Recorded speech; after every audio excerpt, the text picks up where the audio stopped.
నమస్తేనండి. శ్రీమాత్రే నమః ఛానల్‌కి స్వాగతం. ఆ లలితా పరమేశ్వరి అమ్మవారి ఆశీస్సులు మనందరిపైన ఉండాలని సదా కోరుకుంటున్నాను. ఈరోజు కార్తీక సోమవారము. ఈ రోజున ఆ పరమేశ్వరుని భక్తిగా ఆరాధించిన ఆ భోళాశంకరుడు ఇట్టే కరిగిపోతారు. కనుక ఈ రోజున ఆ పరమేశ్వరుని గురించి కథలను విన్నా, చదివినా కూడా మనకు విశేషమైన ఫలితాలను పొందవచ్చును. కనుక ఆ పరమేశ్వరుని లీలలను భక్తి శ్రద్ధలతో వినండి. పార్వతీ పరమేశ్వరులు ఈ జగత్తుకి ఆది దంపతులనే మన భక్తుల నమ్మకము. ఆ ఆది దంపతులని నిరంతరం తలుచుకుని నిష్ఠతో కొలుచుకున్న భక్తులకు ఏ కొదవ లేదు. అలాంటి ప్రతి భక్తునిది ఓ దివ్యగాథే. ఇలా తమిళనాట 8వ శతాబ్దాల మధ్య నివసించిన శివభక్తులలో కొందరిని నాయనార్లుగా పిలిచే సంప్రదాయం ఉంది. అలా 63 మందిగా ఉన్న ఈ నాయనార్లలో ఒకరైన కరైక్కాల్ అమ్మయార్ అనే భక్తురాలి కథే ఇది. కరైక్కాల్ అమ్మయార్ చిన్ననాటి పేరు పునీతవతి. పేరుకు తగ్గట్లుగానే ఆమె శివభక్తితో పునీతురాలుగా ఉండేది. వారి కుటుంబము తమిళనాట ఉన్న కరైక్కాల్ అనే పట్టణంలో నివసించేవారు. పునీతవతికి చిన్ననాటి నుంచే శివుడంటే మహాప్రీతి. నిరంతరము శివనామ స్మరణ చేయడమే కాకుండా ఇంటికి వచ్చిన శివభక్తులకు ఆతిథ్యాన్ని ఇచ్చేది ఈ పునీతవతి. యుక్త వయస్సు రాగానే పునీతవతిని పరమదత్తన్ అనే యువకునికిచ్చి పెళ్లి చేశారు పెద్దలు. ఈ పరమదత్తన్ అందంలోనే కాదు, సంపదలోనూ వ్యక్తిత్వంలోనూ గొప్పవాడే. ఒక పక్క భార్యగా పరమదత్తన్ బాగోగులను చూసుకుంటూనే ఎప్పటిలాగానే శివభక్తుల సేవను కూడా కొనసాగించింది ఈ పునీతవతి. అయితే మధ్యలో ఒక చిన్న సంఘటనే కనుక జరగకపోతే పునీతవతి సాధారణ గృహిణిగానే ఉండిపోయేది. నాడు పరమదత్తన్ ఎవరో 2 మామిడి పండ్లనిస్తే వాటిని ఇంటికి పంపాడు. అదే సమయంలో ఎవరో శివభక్తుడు పునీతవతి గుమ్మం దగ్గరికి వచ్చి నిల్చున్నాడు. ఇంట్లో చూస్తేనేమో వంట పూర్తి కాలేదు. భక్తుని నిరీక్షింపచేసేందుకు కానీ, ఖాళీ కడుపుతో తిప్పి పంపేందుకు కానీ ఈ పునీతవతికి మనస్సు ఒప్పలేదు. దాంతో తన చేతిలో ఉన్న 2 మామిడి పండ్లలో ఒకదానిని అతనికి అందించింది. మిగిలిన పండుని తన భర్త కోసం భద్రపరిచింది. అయితే ఆ రాత్రి భోజనాల సమయంలో పరమదత్తన్ ఆ మామిడి పండును ఎంతో ఇష్టంగా తిన్నాడు. ఆ రుచి అతనికి నచ్చడంతో రెండో మామిడి పండుని కూడా ఇమ్మని అడిగాడు. మాటలకు ఏం చెయ్యాలో పాలుపోలేదు ఈ పునీతవతికి. వంటింట్లోకి వెళ్ళి బిగ్గముఖం వేసుకొని నిల్చుంది. పరమేశ్వరా! ఇప్పుడేం చేసేది అని మనసులో అనుకుంటుందో లేదో అరచేతిలో ఒక అద్భుతమైన మామిడి పండు ప్రత్యక్షమైంది. అలా తన అరచేతిలో ప్రత్యక్షమైన మామిడి పండుని సంతోషంగా భర్తకు అందించింది పునీతవతి. అయితే దాన్ని రుచి చూసిన పరమదత్తన్ ఆశ్చర్యానికి అంతులేకుండా పోయింది. తన జీవితంలో అంత మధురమైన మామిడి పండుని తిననే లేదు. ఇందాక తిన్న మామిడి పండు ఇలాంటిది కానే కాదు. ఇది నేను పంపిన మామిడి పండులా లేదే, ఇది ఎక్కడిది అని భార్యనడిగాడు పరమదత్తన్. అయితే అబద్ధం చెప్పడం తెలియని పునీతవతి జరిగింది చెప్పేసింది. అంతటా పరమదత్తన్కు తన భార్య గొప్ప శివభక్తురాలు అని తెలుసు కానీ ఆమె భక్తిలో ఇంతటి మహిమ ఉందని తెలియదు. అందుకని ఆమెను పరీక్షించేందుకు నువ్వు చెప్పిందే నిజమైతే మరో పండుని నా కోసం తెప్పించు చూద్దాం అంటూ సవాలు విసిరాడు. సాక్షాత్తు ఆ పరమేశ్వరుని మహిమకే పరీక్ష పెట్టడంతో తనని తాను నిరూపించుకోక తప్పలేదు పునీతవతికి. శివుని తలుచుకుని చేయిని చాచగానే మరో మామిడి పండు ప్రత్యక్షమైంది. అయితే దానిని పరమదత్తన్ ముట్టుకోగానే అదృశ్యం అయిపోయింది. జరిగిన సంఘటనతో అవాక్కైపోయాడు పరమదత్తన్. అలాంటి భక్తురాలికి తాము తగిన భర్తను కాదనుకున్నాడు. అలాగని ఆమెను ఇంటి నుంచి పంపివేయడం కూడా భావ్యం కాదనుకున్నాడు. అందుకనే తానే ఇల్లు వదిలి వెళ్ళిపోయాడు. అక్కడి నుంచి మరో పట్టణానికి వెళ్ళిపోయి వ్యాపారస్తునిగా స్థిరపడ్డాడు. మరో పెళ్లి చేసుకుని భార్యాబిడ్డలతో కాలం గడపసాగాడు. అలా కొన్నేళ్లు నిరీక్షించిన తర్వాత కానీ పునీతవతికి తన భర్త ఆచూకీ తెలియరాలేదు. తన భర్త గురించి తెలిసిన వెంటనే అతన్ని ఇంటికి చేరుకుంది పునీతవతి. పునీతవతిని చూడగానే ఆమెకు సాష్టాంగపడ్డాడు పరమదత్తన్. తాను చాలా సామాన్యుడనని, పరమభక్తురాలైన ఆమెను తగనని చెప్పి మోకరిల్లాడు. దాంతో ఇక నాకు భర్త కూడా లేడు కాబట్టి ఆ శివుని కోసమే జీవితాన్ని అర్పిస్తాను. పరమేశ్వర, సంసార జీవితానికి దూరంగా ఉన్న నాకు ఈ అందం కూడా వద్దు. నాలోని అందాన్ని తొలగించు అని శివుని ప్రార్థించింది ఈ పునీతవతి. దాంతో ఆమెలోని ముగ్ధత అంతా తొలగిపోయి అతి సామాన్య రూపంలోనికి మారిపోయింది. ఆనాటి నుంచి పునీతవతి శివభక్తిలో లీనమైపోయింది. పంచాక్షరిని జపిస్తూ, పరమేశ్వరుని క్షేత్రాలను దర్శిస్తూ హిమాలయాల్లోని కైలాసగిరిని చేరుకుంది. అంతటా శివునికి నివాసమైన ఆ పర్వతాన్ని తన కాళ్లతో తొక్కడం ఇష్టం లేకపోయింది ఈ పునీతవతికి. అందుకని తలక్రిందులుగా ఆ పర్వతాన్ని ఎక్కసాగిందట. ఈ వింత దృశ్యాన్ని చూసిన పార్వతీదేవి ఆమె ఎవరని అడగటంతో ఆ భక్తులను కన్నతల్లిలాగా కాచుకొని ఉన్న పునీతురాలు అని అన్నాడట పరమశివుడు. చివరికి ఆయనే పునీతవతికి ఎదురేగి బాగున్నావా అమ్మా అను క్షేమ సమాచారాలను అడిగాడట. అప్పట్నుంచి ఆమెకు అమ్మయార్ అన్న పేరు స్థిరపడిపోయింది. శివుని అభీష్టం మేరకు అమ్మయార్ తన జీవితం చివరి వరకు చెన్నైకి పశ్చిమాన ఉన్న తిరువల్లంగడు అనే ఊరిలో శివాలయంలో నివసించారు.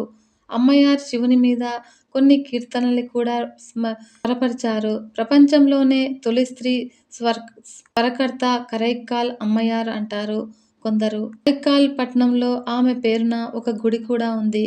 ఇక శివభక్తులను తలుచుకునే చోట ఆమె ప్రస్తావన ఇలాగూ ఉంటుంది. అయితే తన భక్తుల కోసము కూలీ పనికైనా సిద్ధంగా ఉంటాడు ఆ పరమేశ్వరుడు. కార్తీక మాసం వచ్చిందంటే శివభక్తులకు పండగే.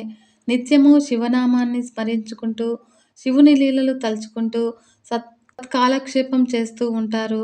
అలా గుర్తుకు చేసుకోదగ్గ శివలీలల్లో ఇది ఒకటి.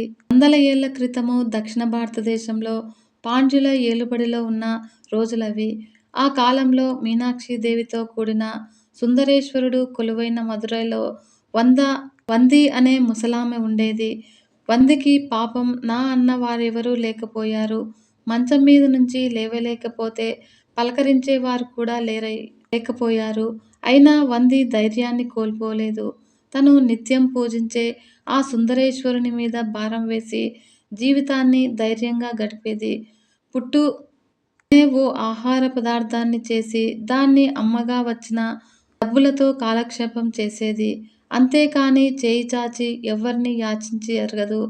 వంది వృద్ధాప్యం ఇలా గడుస్తూ ఉండగా మదురై చింతనే ఉన్న వైగై నదికి విపరీతమైన వరదలు వచ్చాయి. వైగై వరదపోటుతో మదురై మొత్తం మునిగిపోయింది. ఏది ఊరో ఏది నదో తెలియనంతగా మదురై దెబ్బతిన్నది. ఆ మదురైని ఏలుతున్న పాండ్యరాజు చెంతకు చేరి ప్రజలంతా వరద గురించి మొరపెట్టుకున్నారు. రాజుగారికి కూడా ఏం చేయాలో పాలుపోలేదు. నదికి అడ్డుకట్ట కడదామంటే కాస్తా కూస్తా తీరం కాదు. ఏళ్ల తరబడి శ్రమిస్తే కాని ఆ పని పూర్తి కాదు. కానీ ఈ లోపల మరో వరద వస్తే రాజ్యం సర్వనాశనం అయిపోయినట్లు ఉంటుంది. దాంతో ఓ ఉపాయాన్ని ఆలోచించారు రాజుగారు.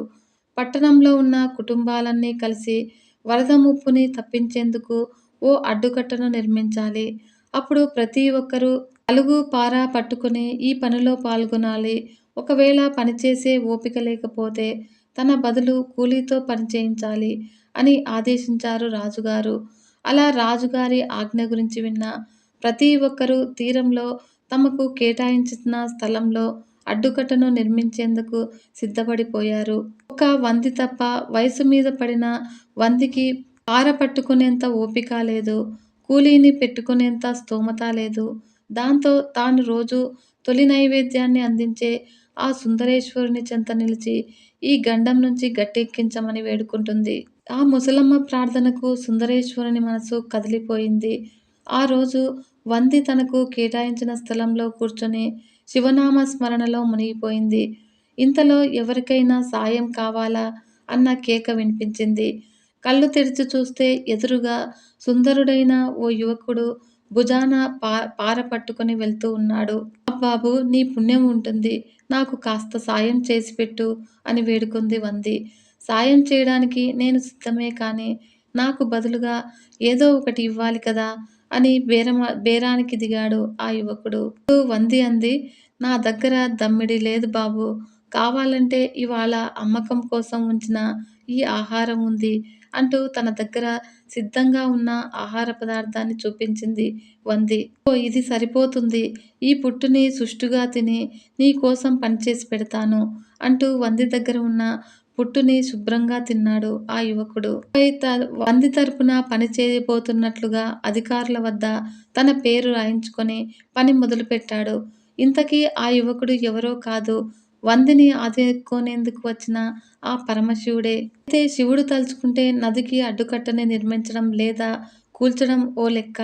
కానీ తన భక్తురాలితో కాసేపు గడపాలనుకున్నాడో ఏమో, ఆడుతూ పాడుతూ పనిచేయసాగాడు. ఓ గంట పనిచేస్తే ఓ గంట గుర్రుపెట్టి నిద్రపోయేవాడు. అలా ఆ యువకుడు పని మానేసి చెట్టు కింద నిద్రపోవడము అధికారుల కంట పడనే పడింది. ఇప్పుడు అతగాడిని సమీపంలో ఉన్న రాజుగారి చెంతకి తీసుకుపోయారు. తన కోసం పనిచేస్తున్న ఆ యువకుడికి ఏమవుతుందో అని భయపడుతూ వంది కూడా అక్కడికి చేరుకుంది. నీ అశ్రద్ధ క్షమార్హం కాదు. కొరడా తగిలితే కాని నీ మత్తు వదిలేటట్లు లేదు అంటూ అతన్ని కొరడాలతో దండించమని ఆజ్ఞాపించాడు రాజు. వెంటనే ఓ సైనికుడు శివుని ఒంటి మీద కొరడాని జులిపించాడు. అంతే, ఆ దెబ్బకి రాజుగారి కళ్ళు బైర్లు కమ్మాయి. ఎవరో తనని కొరడాతో కొట్టినట్లుగా ఒంటి మీద వాత తేలింది. కళ్ళు తెరిచి చూసేసరికి ఎదురుగుండా ఆ యువకుడు లేడు. వంది భక్తికి పరవశుడైన ఆ శివుడే యువకుని రూపంలో దాల్చాడని అర్థమైన రాజు ఆమె ముందు మోకరిల్లాడు. సంజీవుడైన శివభక్తుడు మార్కండేయుని కథ గురించి తెలుసుకుందాము. మన ఛానల్ని ఫస్ట్ టైం చూస్తున్నట్లయితే ఈ వీడియో మీకు నచ్చినట్లయితే లైక్ చేయండి ఫ్రెండ్స్. మరియు మన ఛానల్ని సబ్స్క్రైబ్ చేసుకుని సపోర్ట్ చేయగలరని భావిస్తున్నాను. శివభక్తుల గురించి తలుచుకోగానే మార్కండేయుడి పేరు వెంటనే స్ఫురిస్తుంది. పిల్లల్లో భగవంతుడి పట్ల విశ్వాసాన్ని, అనుకున్నది సాధించడంలో చూపించాల్సిన పట్టుదలని పెంచేందుకు మార్కండేయుడి కథను ఆదర్శంగా చెబుతారు. ఈ కార్తీక మాసాన ఆ మార్కండేయుని కథ మరొక్కసారి విందాం. అనగనగా మృకండు అనే ఋషి ఉండేవాడు. మృకండు శివుని గురించి ధ్యానం చేసుకునే సమయంలో మృగాలు అతడిని రాసుకుంటూ పోయినా కూడా పట్టించుకునేవాడు కాదట. అలాంటి మృకండునికి మరుద్వతి అనే సాధ్వి భార్యగా ఉండేది. భగవన్నామ స్మరణలో హాయిగా జీవితాన్ని గడుపుతున్న ఆ దంపతులకి ఒకే ఒక లోటు, వారికి పిల్లలు లేరు. సంతాన భాగ్యం కోసము వారిద్దరూ వారణాసి క్షేత్రానికి చేరుకొని శివుని పూజించడం మొదలుపెట్టారు. ఆ దంపతుల దీక్షకు మెచ్చిన పరమేశ్వరుడు వారి ముందు ప్రత్యక్షం అయ్యాడు. కానీ ఆ పరమేశ్వరునికి వారిని పరీక్షించాలని అనిపించిందో ఏమో, మీకు తప్పకుండా పుత్ర సంతానాన్ని ప్రసాదిస్తాను. కానీ ఎలాంటి పుత్రుడు కావాలో మీరే నిర్ణయించుకోండి. సుదీర్ఘంగా కాలం జీవించే దుర్మార్గుడు కావాలా, లేకపోతే 16 సంవత్సరాలు మాత్రమే జీవించే గుణవంతుడు కావాలా అని అడిగాడు. ఆ దంపతులు వ్యక్తిత్వం లేనివాడు ఎన్ని రోజులు ఉంటే మాత్రము మాకు గుణవంతుడైన అల్పాయుష్కుడే కావాలని కోరుకున్నారు మృకండుని దంపతులు. అచిరకాలంలోనే ఆ దంపతులకు వెలుగురేఖ లాంటి ఓ బాలకుడు కలిగాడు. మృకండుని కుమారుడు కాబట్టి అతనికి మార్కండేయుడు అనే పేరు వచ్చింది. ఈ మాటలకు తగ్గట్లుగానే మార్కండేయుడు సకల గుణాభిరాముడు. బాల్యము తీరకుండానే సకల శాస్త్రాలను అవపోసన పట్టాడు ఈ మార్కండేయుడు. మరోపక్క వ్యక్తిత్వంలోనూ తనకు సాటి లేనిదనిపించుకున్నాడు. ఇలా ఉండగా ఒకసారి మృకండుని ఆశ్రమానికి సప్త ఋషులు వచ్చారు. అలా మార్కండేయుని చూడగానే అతనికి త్వరలోనే ఆయుష్షు తీరనుందని వారికి అర్థమైపోయింది. మార్కండేయుని బ్రహ్మదేవుని వద్దకు తీసుకుపోయారు సప్త ఋషులు. మార్కండేయుని చూసిన బ్రహ్మదేవుడు అతడిని నిరంతరము శివారాధన చేస్తూ ఉండమని సూచించాడు. అందరూ కలిసి శివనామ స్మరణ చేత అకాల మృత్యువు దరిచేరదని మార్కండేయునికి తెలియజేశారు. పెద్దల మాట మేరకు ఒక శివలింగం ముందర కూర్చొని శివధ్యానాన్ని మొదలుపెట్టాడు ఈ మార్కండేయుడు. ఒక పక్క అతని మృత్యు గడియలు సమీపిస్తున్నాయి. మరోపక్క నోటి నుంచి శివనామ స్మరణ ఆగడం లేదు సరికదా. ఒక్కో నిమిషం గడిచే కొద్దీ మరింత జోరుగా సాగుతోంది. యముని ఆదేశం మేరకు ఈ మార్కండేయుని తీసుకురావడానికి బయలుదేరారు యమభటులు. ఈ మార్కండేయుని తీసుకురావడం కాదు కదా, అతని దరిదాపుల్లోకి కూడా వెళ్ళలేకపోయారు. ఇక ఆ పిల్లవాడిని తానే స్వయంగా తీసుకురావాలనుకున్నాడు యముడు. తన వాహనమైన మహిషాన్ని అధిరోహించి యమపాశాన్ని చేతబట్టి మార్కండేయుని వైపు సాగిపోయాడు. ధ్యానాన్ని ఆపి యువతలికి రా, నీ మృత్యువు సమీపించింది అని హూంకరించాడు యముడు. కాని యముని మాటలను విన్న మార్కండేయుడు యువతలికి రాలేదు సరికదా, గట్టిగా ఆ శివలింగాన్ని పట్టుకొని మృత్యుంజయ మంత్రాన్ని పఠించడం మొదలుపెట్టాడు. ఆ యమునికి ఏం చేయాలో దిక్కుతోచలేదు. ఆఖరి అస్త్రంగా తన పాశాన్ని మార్కండేయుని మీదకు వదిలాడు. కాని మార్కండేయునితో పాటుగా ఉన్న శివలింగానికి ఆ పాశం తగలగానే శివుడు కాలరుద్రుడై బయటకు వచ్చాడు. తన మీదకి, తన భక్తుని మీదకి పాశాన్ని విసురుస్తావా అంటూ యముడిని ఒక్క పెట్టున సంహరించాడు. సందర్భంలోనే శివునికి కాలాంతకుడు అనే బిరుదు వచ్చింది. అంటే కాలాన్ని, మృత్యువును సైతం అంతం చేసినవాడు అని అర్థము. కాని యముడే లేకపోతే ఈ లోకంలో చావు పుట్టుకల జీవచక్రము ముందుకు సాగేదెలా? అందుకని దేవతలందరి ప్రార్థన మేరకు శివుడు శాంతించి తిరిగి యముడిని జీవింపచేశాడు. అయితే మార్కండేయుని జోలికి అతను ఇక రాకూడదని, ఆ మాటకు వస్తే శివభక్తులు ఎవ్వరినీ కూడా నరకానికి తీసుకుపోకూడదని హెచ్చరించి వదిలేశాడు. ఈ ఘట్టం తమిళనాడులోని తిరుక్కడయ్యూర్ అనే ప్రాంతంలో జరిగిందని ఓ నమ్మకము. ఈ కార్తీక మాసంలో ఈ ఆలయంలో విశేషమైన పూజలు జరుగుతాయి. మార్కండేయుడు అప్పట్నుంచి చిరంజీవిగా ఉండటమే కాకుండా అష్టాదశ పురాణాల్లో ఒకటైన మార్కండేయ పురాణాన్ని కూడా రాశాడు. శివకేశవుల లీలలే కాకుండా దేవీ మహాత్మ్యం కూడా లోకంలో నిలిచిపోయేలా ఈ పురాణం సాగుతుంది. అయితే ఈ కార్తీక మాసంలో శివునికి ఇష్టమైన మారేడు దళంతో శివారాధన సంపూర్ణమవుతుంది. 3 కొసలుగా చీలిన బిల్వపత్రాన్ని చూడగానే శివునికి త్రిశూలము, త్రినేత్రము గుర్తుకు వస్తాయి. యజ్ఞ యాగాదులతోనూ, కన్యాదానాలతోనూ సమానమైన బిల్వార్చన చేస్తే 3 జన్మలలోనూ చేసిన పాపాలన్నీ హరించుకుపోయాయంటుంది ఈ బిల్వాష్టకము. శివునికి అత్యంత ప్రీతికరమైనది కాబట్టే బిల్వ వృక్షము శివాలయాల్లో ప్రముఖంగా కనిపిస్తూ ఉంటుంది. తెలుగులో మారేడుగా పిలుచుకునే బిల్వ వృక్షము మన దేశంలోనే ఆవిర్భవించిందని చెబుతూ ఉంటారు. ఇప్పటికీ మారేడు చెట్లు దక్షిణాసియాలోనే విరివిగా పెరుగుతాయి. కరువు కాటకాలని, ఉష్ణోగ్రతలని, విపరీతమైన మార్పులని తట్టుకొని మొండిగా ఎదగడం మారేడు ప్రత్యేకత. శివతత్వంలోని నిశ్చలత్వము మారేడు జీవితంలోనూ కనిపిస్తుంది. చెట్టు నుంచి కోసిన తర్వాత కూడా దాదాపు వారం రోజుల వరకు ఈ దళాలు పాడవకుండా ఉంటాయి. శివలింగం సన్నిధిని చెంత ఉండే ఈ బిల్వ దళాలు గర్భాలయాన్ని పరిమళభరితం చేయడమే కాకుండా తమ ఔషధీ తత్వాలతో భక్తులకు ఆరోగ్యాన్ని కూడా ప్రసాదిస్తాయి. అంతేకాకుండా ఆయుర్వేదంగా కూడా ఈ మారేడు ఒక గొప్ప ఔషధము. శరీర దుర్వాసన వంటి సాధారణ వ్యాధులు మొదలుకొని మొలలు వంటి తీవ్ర సమస్యల వరకు ఈ మారేడుని వైద్యులు సూచిస్తూ ఉంటారు. ముఖ్యంగా జీర్ణ సంబంధ వ్యాధులలో మారేడు అద్భుతంగా పనిచేస్తుంది. అతిసారాన్ని కలిగించే వైరస్ వంటి క్రిములను మారేడు సమర్థవంతంగా ఎదుర్కొంటూ ఉంటుంది. ఇక చక్కెర వ్యాధిని నియంత్రించే గుణం కూడా దీనికి ఉంటుంది. బహుశా అందుకేనేమో మారేడుకి అతిమంగళ్యము, మహాఫలము, మృత్యువంచనము వంటి పర్యాయ పదాలు ఉన్నాయి. మారేడు కేవలం శివునికే కాదు, సకల దేవతలకు ప్రీతికరమే. మారేడుని సాక్షాత్తు లక్ష్మీదేవి సృష్టించిందని మన పురాణాలు చెబుతున్నాయి. అందుకనే మారేడు కాయను శ్రీఫలం అని కూడా పేరు. శ్రీఫలాన్ని పూజా గదిలో ఉంచుకుంటే సకల ఐశ్వర్యాలు కలుగుతాయని కొందరి నమ్మకము. ఇక వినాయక చవితి రోజున జరిగే పూజలో మహాపుత్రాయ నమః, బిల్వపత్రం పూజయామి అంటూ బిల్వదళంతో ఆ లంబోదరుని కొలుచుకుంటూ ఉంటాము. అలా భక్తులకు, దేవతలకు కూడా ఇష్టమైన మారేడు దళాలతో ఈ కార్తీక మాసాన శివపూజలు నిర్విఘ్నంగా సాగుతాయి. ఈశ్వరునికి కృత్తివాసుడు అన్న పేరు ఉంది. అంటే చర్మధారి అని అర్థము. ఆ చర్మం కూడా ఏనుగు రూపంలో ఉండే గజాసురుడు అనే ఓ రాక్షసుని చర్మము. ఇంతకీ దానినే శివుడు ఎందుకు ధరిస్తాడంటే, పూర్వము గజాసురుడు అనే రాక్షసుడు ఉండేవాడు. బ్రహ్మ అనుగ్రహించిన వరంతో ముల్లోకాలను జయించిన వీరుడు ఈ గజాసురుడు. అతను పరమ శివభక్తుడు. శివారాధన లేనిదే అతని రోజు సంపూర్ణం అయ్యేది కాదు. నిత్యము శివారాధన చేసిన ఆ గజాసురునికి ఏదో లోటుగానే ఉండేది. ఎంతైనా రాక్షసుడు కదా! శివుడు ఆరాధించడం ఏంటి? ఆయన తనలోనే నిలుపుకోవాలన్న ఆశ అతనిలో పుట్టింది. అంతే. వెంటనే శివుని గురించి ఘోరమైన తపస్సుని ఆచరించడం మొదలుపెట్టాడు. భక్తవత్సలుడైన శివుడు ప్రత్యక్షం కాగానే నిన్ను వీడి వేరుగా ఉండలేకపోతున్నాను స్వామి. ఈ భక్తుని కరుణించి ఇక నుంచి నా శరీరంలోనే ఉండిపొమ్మని కోరుకొనున్నాడు.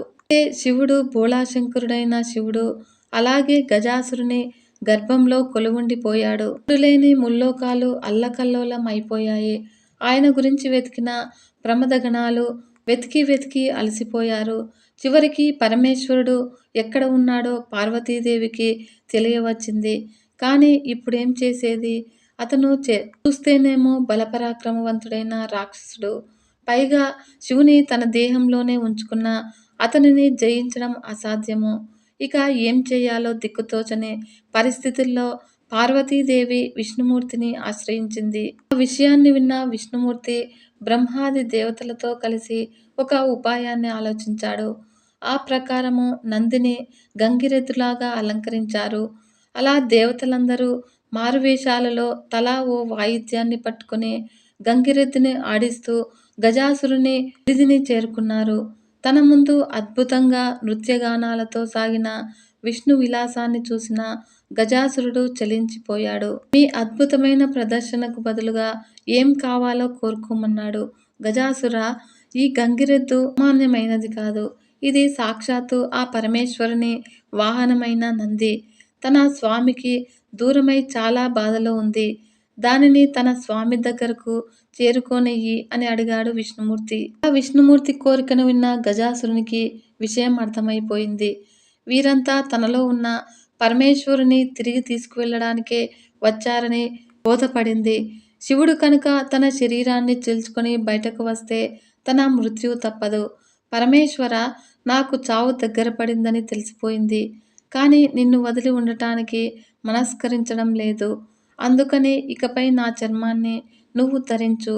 నా శిరస్సును ముల్లోకాలు పూజించేలా అనుగ్రహించు అని వేడుకున్నాడు. అంతటా శివుడు తదాస్తు అనగానే నంది తన పొట్టను చీల్చి అందులోని శివుడు బయటకు వచ్చేసేందుకు అనుమతించాడు గజాసురుడు. తరువాతి కాలంలో శివుని చేతిలో సంహరించబడిన వినాయకుడికి గజాసురుని శిరస్సు జోడించడంతో అది ముల్లోకాలకు పూజనీయంగా మారింది. ఆ గజాసురుని చర్మాన్ని శివుడు స్వయంగా ధరించసాగాడు.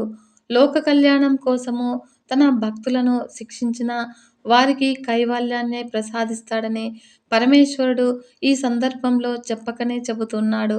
ఆ శివుని చేజిక్కించుకోవడం కోసము విష్ణుమూర్తి ఆడిన నాటకమే గంగిరెద్దుల సంప్రదాయానికి నాంది పలికిందని చెబుతారు. సంక్రాంతి సమయంలో అమ్మవారికి దండం పెట్టు, అయ్యగారికి దండం పెట్టు అంటూ వచ్చే గంగిరెద్దులు సాక్షాత్తు ఆ నందీశ్వరునికి వారసులు. ఇక గజాసుర సంహారాన్ని ప్రతిబింబిస్తూ తమిళనాట అలువూర్ అనే ప్రాంతంలో విరాటేశ్వర ఆలయం ఉంది. ఇందులో శివుడు గజసంహార మూర్తిగా కనిపిస్తూ ఉంటాడు. దేశంలో కదిలే శివలింగాలు ఉన్న దేవాలయం ఉందట. అది తెలుసా మీకు? శివలింగం ఏంటి, కదలటం ఏంటి అని ఆశ్చర్యపోతున్నారా? నిజమేనండి. ఇక్కడి కోవెలలో శివలింగము ఏకధాటిగా కదిలితే 24 గంటలు కదులుతుంది. లేదా ఎంత కదిపినా కదలదు. ఈ ప్రసిద్ధ పుణ్యక్షేత్రము ఉత్తరప్రదేశ్లోని దియోరియా జిల్లాలో ఉంది. ఇక్కడి శివుడిని బుద్ధేశ్వరనాథుడు అని అంటారు. మధ్యప్రదేశ్లో ఉన్న మహాకాళేశ్వర జ్యోతిర్లింగానికి ఇది ఉపలింగం అంటారు. దేశము ఎన్నో అపురూప ఆలయాలకు ప్రసిద్ధి చెందింది అన్న విషయాన్ని మరోసారి రుజువు చేస్తుంది దియోరియాలోని రుద్రపురంలో ఉన్న ఈ శివాలయము.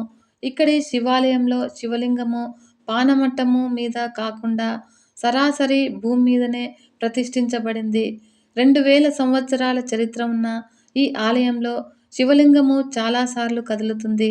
అలా 1 గంట సేపు కదలవచ్చు, లేదా 5 గంటలు కదలవచ్చు. అయితే ఒక్కొక్కసారి 24 గంటలు కూడా కదులుతూనే ఉంటుందని చెప్తూ ఉంటారు ఇక్కడి అర్చకులు. అలాంటి సమయంలో స్వామివారిని చూడటానికి భక్తులు తండోపతండాలుగా కదిలి వస్తూ ఉంటారట. ఇలా కదిలిన శివలింగంలోని కదలిక ఆగిపోయాక ఎవరు ఎంత కదిపినా ఒక్క అంగుళం కూడా కదలటదట. లింగము భూమి లోపలికి ఎంత లోతు వరకు ఉన్నాదో తెలుసుకోవటానికి ఎంత త్రవ్వినా కూడా ఆ జాడ కూడా తెలియకపోవటంతో విఫలమయ్యారట. చూసే అదృష్టం ఉండాలే కానీ ఇలాంటి అబ్బురపరిచే దేవాలయాలు ఉన్నాయో కదండి మన దేశంలో. ఓం నమః శివాయ. సర్వే జనా సుఖినో భవంతు. లోకా సమస్త సన్మంగళాని భవంతు. నమస్తే.